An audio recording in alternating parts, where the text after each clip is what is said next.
Nosotros nos vamos ahorita hasta Cartagena, justamente estamos enlazados con Clara Elvira Ospina. Clara Elvira, muy buenas noches, ¿cómo estás? Hola, Cristian. Buenas noches. ¿Qué tal? Estoy en la calle del Tejadillo, en el barrio de San Diego, en Cartagena. Poco. A ver, porque claro, nos hemos quedado justamente hasta el momento de la ceremonia, pero ¿cuáles han sido las actividades en esta noche? Bueno, pues la ceremonia terminó hacia las 7 de la noche.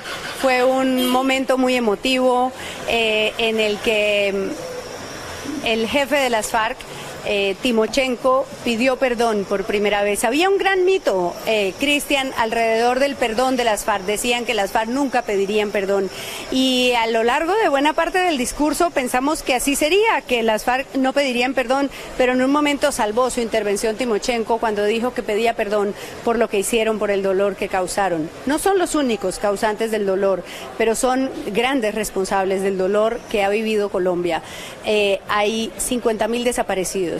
La Comisión de la Verdad tendrá que ayudar a encontrar, a saber qué pasó con esa gente, porque hay 50.000 familias que necesitan saber qué pasó con sus seres queridos. Hubo 27.000 secuestrados, pues hay 27.000 víctimas que quieren saber quién estuvo detrás de su secuestro, por qué lo hicieron. Alguien tiene que confesar y tiene que pedir perdón. Y Timochenko hoy pidió perdón en general, aunque dijo, claro, hizo un discurso para sus tropas en el que dijo que no arriaban las banderas, que lo que estaban haciendo era dejar las armas para defender sus ideales en la vida civil. Y luego el presidente Juan Manuel Santos pues dijo que recordó que él fue el más duro perseguidor de las FARC.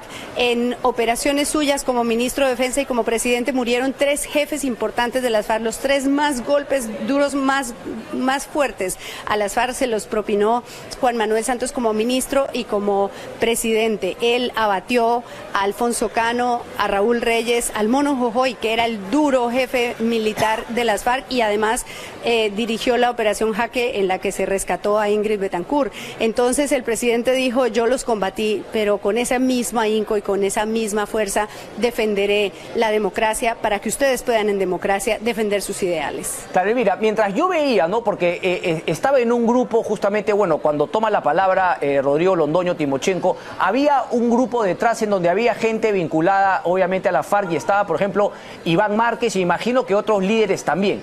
La curiosidad que ahí me da es, ¿hay opción de que tanto Londoño, Iván Márquez o otro cabecilla de alto vuelo de la FARC pueda terminar en prisión durante algún tiempo?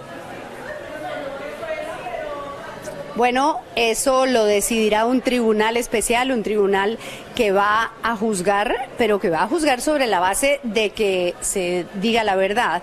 Y la verdad absuelve de la cárcel permanente, es decir, si ellos reparan a las víctimas, dicen la verdad y se comprometen a no repetir lo que hicieron, pues van a tener unas condenas, unas sentencias, pero esas sentencias entre 5 y 8 años no serán de pena efectiva de cárcel, sino de unas penas alternativas de reparación a la sociedad, pero además con ciertas restricciones a la libertad. Lo que ya está claro es que mientras digan la verdad y garanticen que no lo van a volver a hacer y pidan perdón por lo que hicieron, eventualmente incluso pueden hacer parte de ese grupo. Tú me hablabas de Iván Márquez y yo tengo la clara certeza de que Iván Márquez será uno de los 10 congresistas, de los 10 guerrilleros de las FARC que van a tener cupo en el Congreso, no necesariamente porque logre los votos, sino porque está muerto de ganas de volver al Congreso. Él fue congresista cuando se escindió un brazo político de las FARC en el proceso de negociación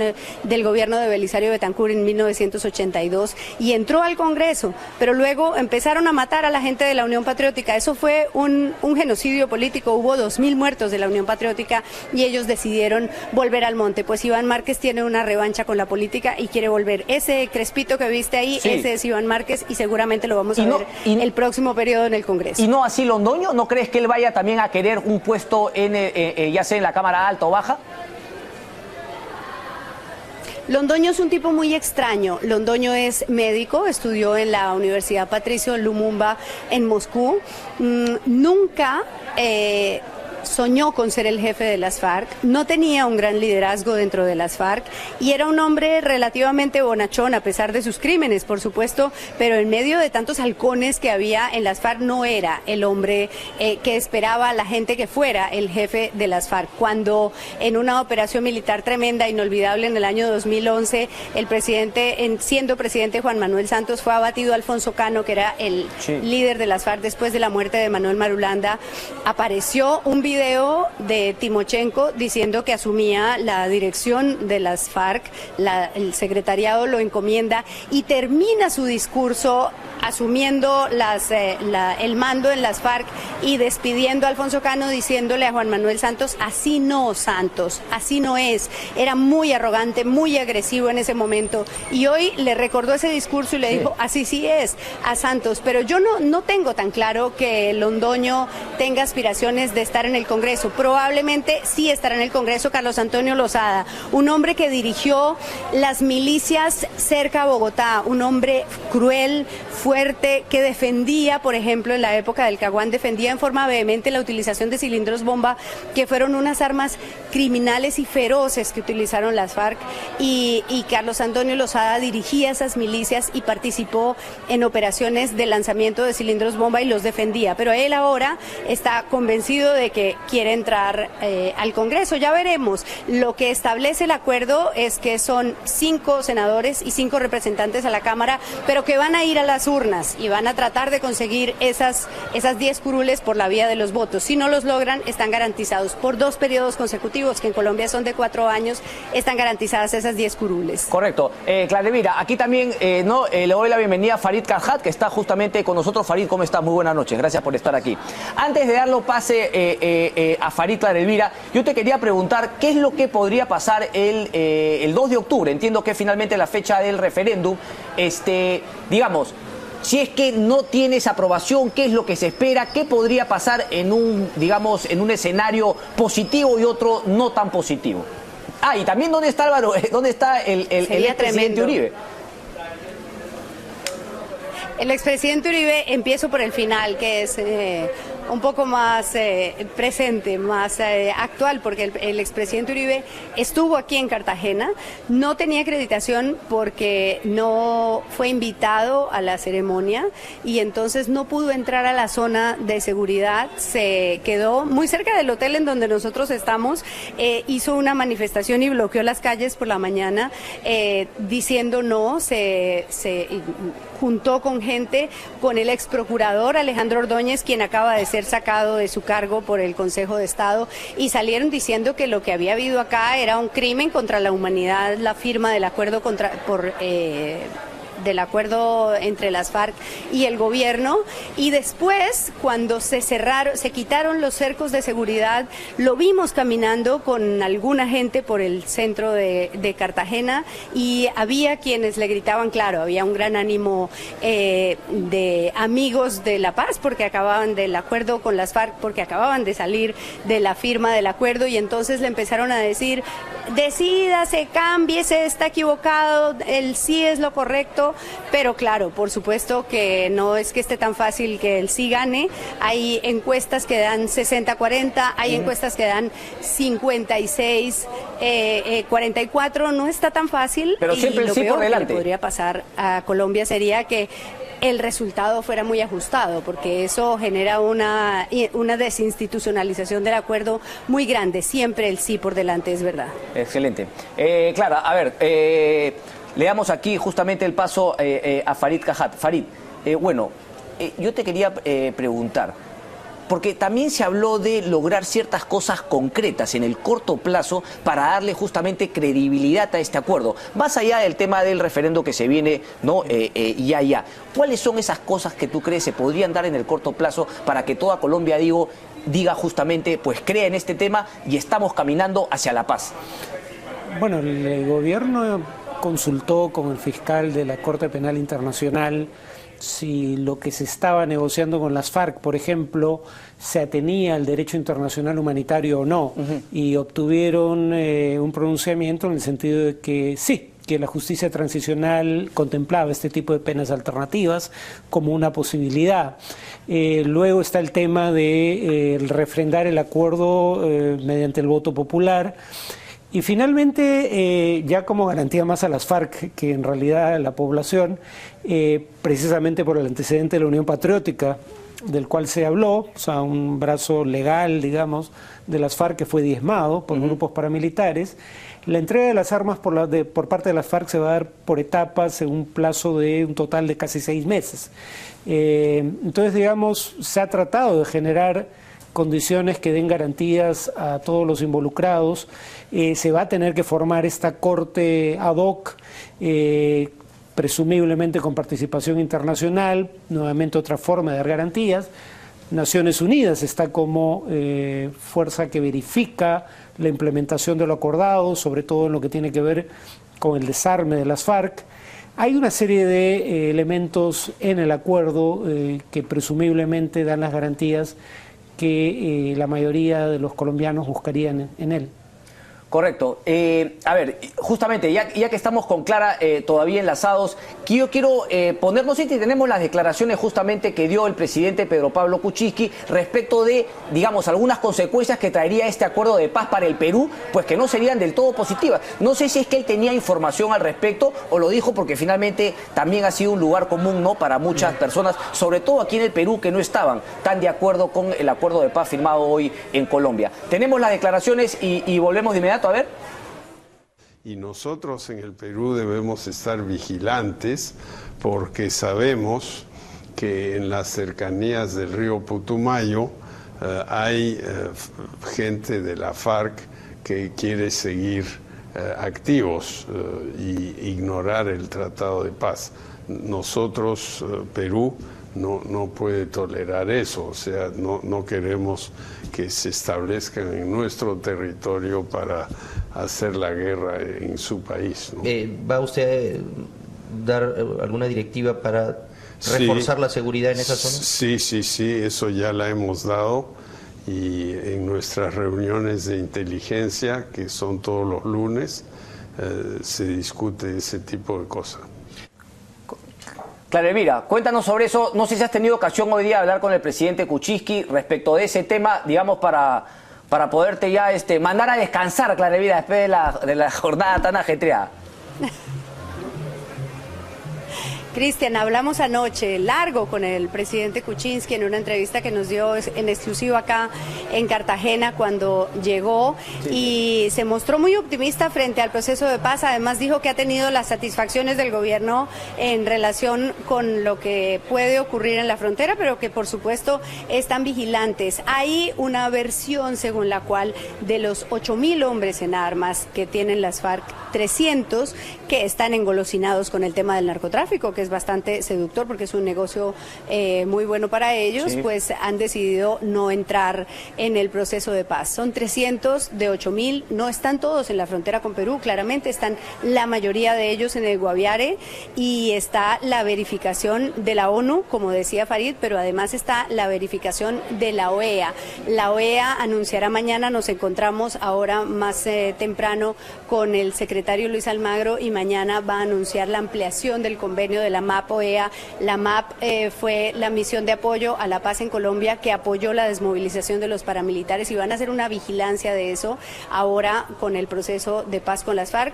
Y bueno, en todo caso hay 7.000 hombres menos en armas, así que las Fuerzas Armadas tendrán mucho más posibilidad de cuidar la frontera, de resguardar la frontera y de impedir que eso ocurra. Anoche también hablamos con el ministro del posconflicto, Rafael Pardo Rueda, quien además estuvo cerrando el proceso, y él nos dijo que Perú no puede tener nada que temer porque hay un compromiso de garantizar la seguridad en la frontera. Esperemos que sea así, pero nadie está blindado. Hoy están las FARC en la frontera y se tienen que replegar. Excelente, Clara Elvira. Muchísimas gracias por toda esta información. Felicitaciones por la jornada y nada, estaremos en contacto. Gracias.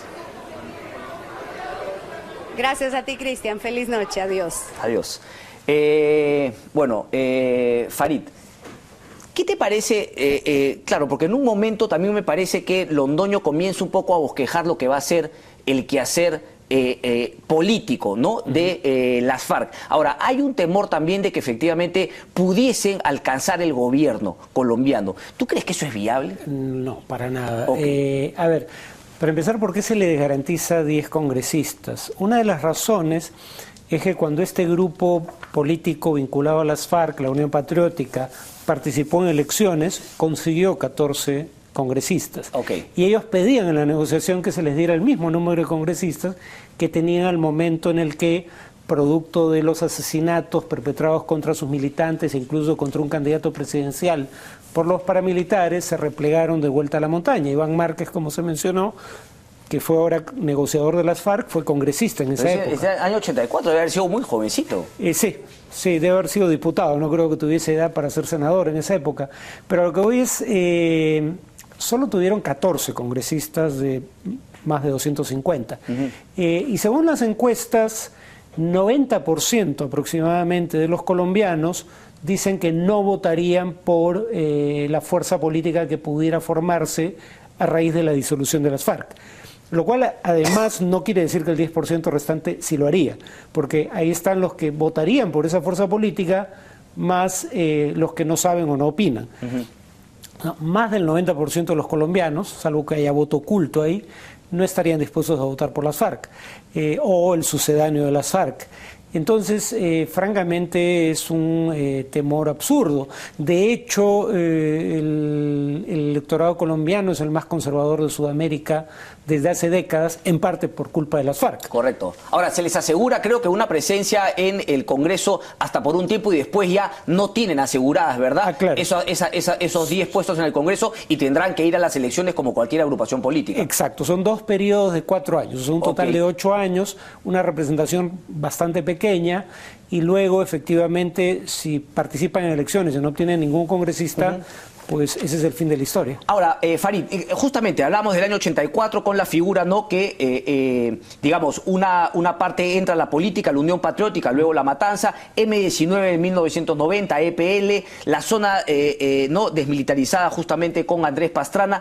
¿Por qué ahora sí? ¿Por qué ahora sí finalmente se dio este acuerdo de paz? ¿Qué es lo que cambió? ¿Cuál es el contexto en Colombia o quizá el contexto mundial? Yo creo que es el contexto en Colombia, fundamentalmente. Una de las grandes paradojas de este acuerdo es que quien más podría reivindicarlo, que es Álvaro Uribe, es su más acérrimo detractor. ¿Por qué dices que podría reivindicarlo? Porque lo que hace, en mi opinión, que las FARC ahora sí negocien con el objetivo de lograr un final a la guerra, para la guerra, es que cuando empieza el periodo de Uribe en la presidencia, el 2002, las FARC estaban en todo su apogeo. Se calcula que tenían entre 16 y 20.000 efectivos en armas.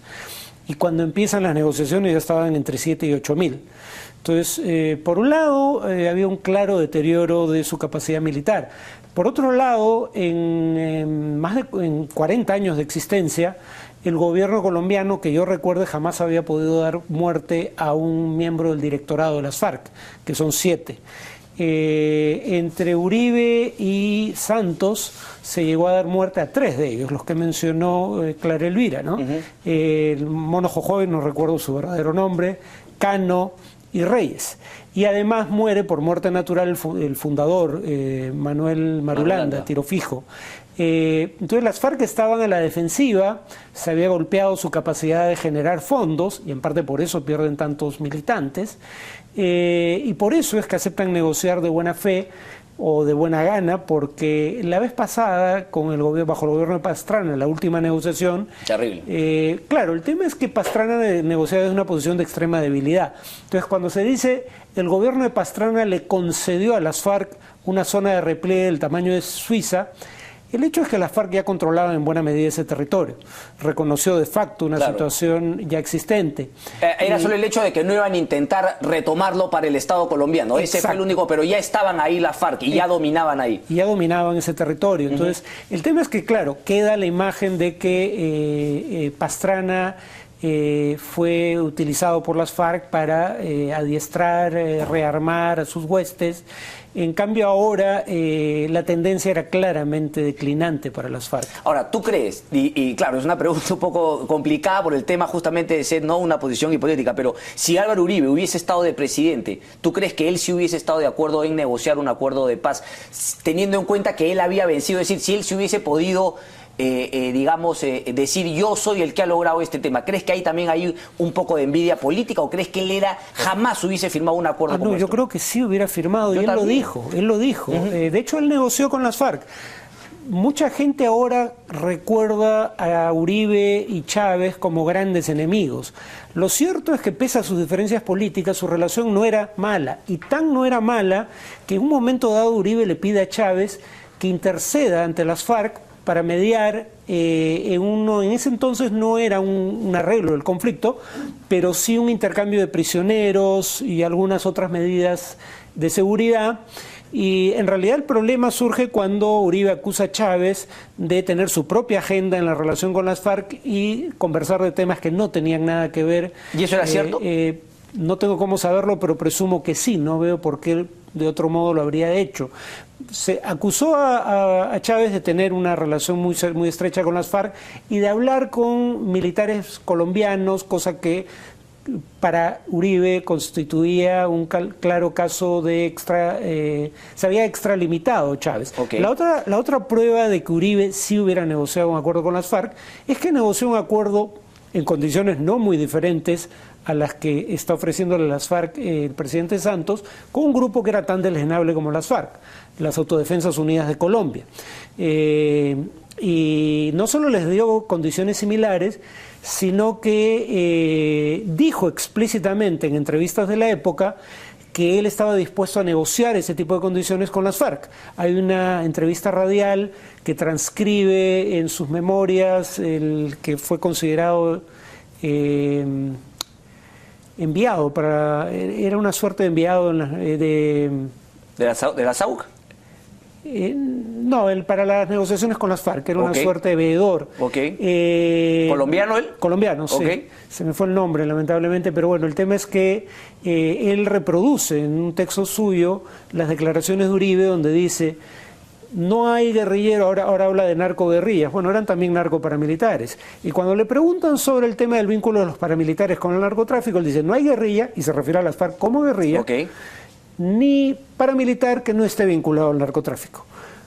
Lo que la ley permite, producto de este acuerdo, es que aquellos que no tengan como actividad principal el narcotráfico puedan acogerse a los términos del acuerdo. Y además dice explícitamente que podría hacerse extensivo a las FARC, y dice algo, termina las declaraciones con algo muy similar a lo que dice hoy día Santos: ningún acuerdo de paz es perfecto porque todo acuerdo de paz es producto de una transacción. Correcto. Es un toma y daca. Correcto. Qué interesante finalmente, ¿no? Porque queda claro que lo de Uribe quizá tiene un cálculo político más allá de no creer en verdad en la viabilidad de este acuerdo de paz firmado en Colombia. Vamos a hacer una pausa, de inmediato regresamos, no se muevan.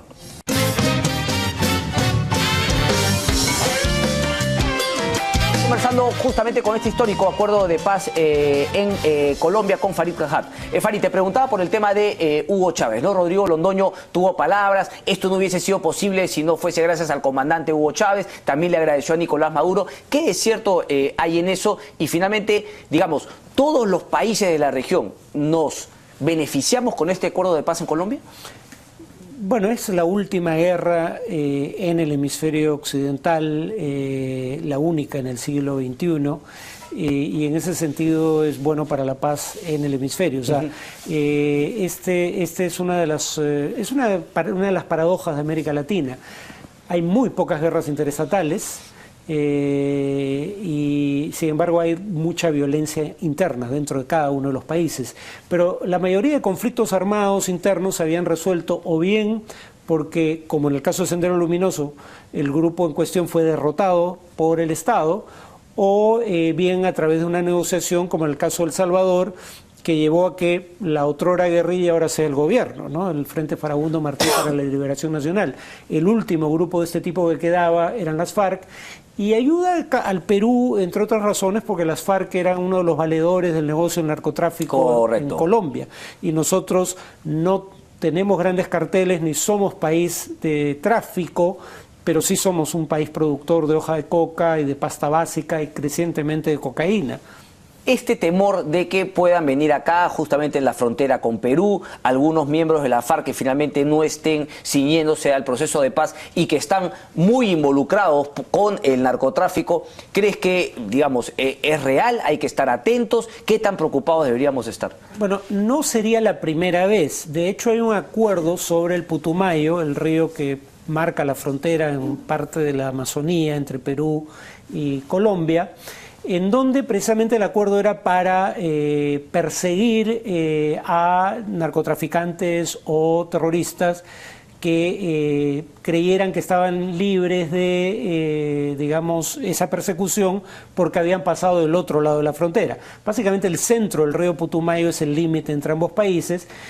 Hubo que llegar a un acuerdo porque, claro, si tropas colombianas perseguían a miembros de las FARC y pasaban del lado peruano, no los podían seguir persiguiendo, claro, y viceversa. Entonces el acuerdo era, si es una persecución en caliente, como algunos le llaman, tenían derecho a seguir persiguiéndolos hasta darles captura, como un mecanismo de colaboración en materia de seguridad. O sea, en otras palabras, el problema ya ha existido en el pasado, por eso hubo que llegar a un acuerdo de ese tipo. No es imposible que se vuelva a repetir, pero igual que en el pasado no creo que sea un problema sistemático o masivo. Correcto. Sería de menor cuantía. Ok, a ver, claro, porque mucha gente dice se acabó la guerra con la FARC, pero algunos decían, bueno, se acabó la guerra en Colombia, se acabó la violencia en Colombia, y no es tanto así, porque cuéntanos por qué justamente. Primero porque todavía hay un grupo irregular armado que se considera una fuerza política, el Ejército de Liberación Nacional. Cuando decías, ¿qué ha cambiado en el mundo que puede ayudar a explicar esto? Paradójicamente, la guerrilla auspiciada por Cuba en Colombia no eran las FARC, eran el Ejército de Liberación Nacional. Okay. Y ese no ha firmado todavía la paz, aunque ha expresado voluntad de negociar. ¿Sigue ese vínculo con Cuba todavía? Presumo que a estas alturas no Cuba no está para ayudar a nadie tampoco, claro, digamos. Claro. No, además Cuba ya no promueve insurgencias en América Latina, dejó de hacerlo hace bastante tiempo. Pero puede tener influencia sobre el ELN como tuvo influencia sobre las FARC. Correcto. No es casual que se negociara en La Habana. Pero bueno... el Ejército de Liberación Nacional, digamos. Sí, hay todavía una guerra con el Ejército de Liberación Nacional, 1, 2... La mayoría de los paramilitares se desarmaron, pero no todos. Y ese es un gran temor con las FARC. Dicho sea de paso, aunque parece que el problema con las FARC va a ser menor que en el caso de los paramilitares. Algunos cálculos hablan de hasta 20% del total de paramilitares o más que no se habrían desarmado y abandonaron cualquier pretensión política para ser simplemente bandas criminales. Por eso las lo llaman BACRIM, claro. Parte de las FARC probablemente sigue ese curso. Probablemente sea un grupo pequeño. Hasta ahora son 2 frentes que en total no llegan al 10% del total de miembros de las FARC y tal vez sean menos. Pero en todo caso va a haber grupos irregulares armados ya de naturaleza pura y estrictamente criminal, unidos a lo que todavía es el problema del narcotráfico, aunque los grandes carteles ahora son los mexicanos, ya no los colombianos. Entonces, paz en sentido estricto no va a haber. La tasa de homicidios de América Latina sigue siendo exorbitante y Colombia sigue siendo uno de los países... Pero, por ejemplo, estas famosas pescas milagrosas, estos secuestros, las zonas que estaban justamente tomadas por la FARC y que, o sea, han sido todavía no explotadas por Colombia en cuestiones de turismo, el tema de las tierras, todo eso se va a poder trabajar con más calma. Lo peor de la violencia pasaría si se implementa el acuerdo, eso sí. Ok. No va a haber paz total y definitiva, pero no va a haber guerra. Eso yo justamente la pregunta que te había hecho hace instantes, ¿no? O sea, ¿qué es lo que se tendría que implementar? Uno, para que la FARC diga, ok, vamos caminando, para que el pueblo colombiano diga, esto es lo mejor que nos ha pasado, y para que el Ejército de Liberación Nacional también diga, ah caramba, estoy quedando en offside, porque me imagino que van a tener también una ventana para poder negociar quizá en los términos positivos, porque han sido buenos términos en los que ha negociado la FARC. Claro, el tema es que el gobierno colombiano nunca quiso integrar ambas negociaciones, precisamente porque sabía que dividiéndolos podía obtener mejores condiciones de cada uno. El ELN queda, claro, no solo queda en offside, sino queda la posibilidad latente de que sea destruido, y ahí sí es más fácil. Por eso te digo que, digamos, tienen una ventana corta para decir, oye, también negociemos, porque si no, vienen a destruirlos y se acabó. Sí, para empezar, esto marca una pauta de qué podrían esperar de una negociación, pero además son mucho más pequeños que las FARC. Okay. ¿No? Se calcula que deben ser la cuarta o quinta parte de lo que eran las FARC, incluso ahora, ¿no? En su momento de debilidad. ¿Qué tendría que pasar? Bueno, el gobierno se ha comprometido a una serie de gastos que se van a llevar a cabo como consecuencia del acuerdo. Reparaciones a víctimas, ayudar a reinsertar en la vida civil a los integrantes de las FARC, lo merezcan o no, simplemente para que abandonen las armas. Y claro, el tema es que Colombia está teniendo problemas fiscales por la caída del precio del petróleo, su principal exportación y una fuente muy importante de ingresos tributarios. Por ende, no es casual que en la firma del acuerdo estuvieran los representantes máximos del Banco Mundial, del Fondo Monetario Internacional y del Banco Interamericano de Desarrollo, porque era una forma de decir, si hay necesidad de financiar el acuerdo, vamos a poner nuestra parte. Correcto, correcto. Y eso entonces, ¿cuánto tiempo crees que pueda tardar finalmente poderle decir al mundo si es un acuerdo exitoso el que se firmó este lunes? Yo creo que eso se va a saber en poco más de 6 meses, porque si el acuerdo es ratificado por la mayoría de los votantes que acudan a las urnas el domingo, debe ser cuestión de semanas que se aprueben leyes que permitan la implementación del acuerdo. Y a su vez, una vez aprobadas esas leyes, el periodo para el desarme total y definitivo de las FARC es de 6 meses. Entonces, en 6 meses con seguridad vamos a saber si las FARC se desarmaron o no. Ok. ¿Y cuál crees que va a ser el futuro finalmente? Álvaro Uribe, entiendo, él no puede volver a ser presidente, ¿no hay esa posibilidad? No estoy seguro, creo que dejando un periodo podía, aunque no estoy seguro, honestamente. Bueno, ¿en qué crees que va a acabar finalmente esta posición, ¿no? De Álvaro Uribe decir no a esto? Me imagino que él estará apostando a que un referéndum, digamos, no le dé tanta legitimidad al acuerdo de paz. ¿Cuál crees que es la apuesta y crees que efectivamente tenga el poder para dañar este acuerdo de paz? Bueno, creo que la apuesta efectivamente a que, como algunas encuestas indican, el no tenga 40% o más del voto popular, aunque no una mayoría, con lo cual no se va a poder, si bien legalmente hay un mandato, va a poder decir que no hay un mandato político claro y contundente de la población, y él tiene representación parlamentaria, aunque es minoritaria, va a intentar cambiar los términos de las leyes que tengan que aprobarse para implementar esto. Si no logra obtener lo que quiere en el Congreso, probablemente busque que sea el Tribunal Supremo de Justicia el que decida que alguna de los términos del acuerdo es o no inconstitucional.